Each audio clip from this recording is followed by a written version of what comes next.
আমি তো ২ দিন আগে একটা অ্যাক্সিডেন্ট করেছি। অ্যাক্সিডেন্ট করে একটু এই শোল্ডারে ঝামেলা হয়েছে, তো হাতটা ঝুলানোই ছিল। ঠিক একজন কো অ্যাক্টর, আমি নাম বলবো না, সে আমাকে ফিল করিয়েছে যে আমি ইন্ডাস্ট্রিতে জুনিয়র। শাকিব খানকে এখন এখানে দাঁড় করান, বৃষ্টি না, এখানে ঝড় হোক, এখানে টর্নেডো হয়ে যাক, দেখবেন মানুষজন ভেঙে চুরে এখানে চলে আসছে। অ্যান্ড কাউন্টারে গিয়ে সবসময় মারামারি লাগায় দেই। তারা আমাদেরকে বাড়ি পাঠাতে পাঠাতে নিজেই শেষ পর্যন্ত বাড়িতে যেতে পারে না। বাইরে যখন প্রচণ্ড রোদ ওঠে তখন আপনারা চাইলেই শেডে চলে যেতে পারেন, চাইলেই মাথায় ছাতা নিতে পারেন, বৃষ্টির সময় চাইলেই মাথায় ছাতা নিতে পারেন, আমরা পারি না। চরিত্রটা হচ্ছে আমরা ঈদে তো বাড়ি যাই, হ্যাঁ, অ্যান্ড কাউন্টারে গিয়ে সবসময় মারামারি লাগায় দেই। ওখানে গিয়ে বাস দেখি, বিভিন্ন রকমের মানুষ দেখি, কিন্তু এই কাউন্টারে বসে থাকা মানুষগুলোকে কিন্তু আমরা ওইভাবে নোটিস করা হয় না। তাদেরও তো একটা জীবন।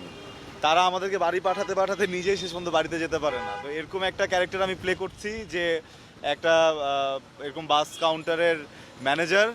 হ্যাঁ, ফ্যামিলি আছে এখানে, it's a family drama. Or wife আছে, বাচ্চা আছে।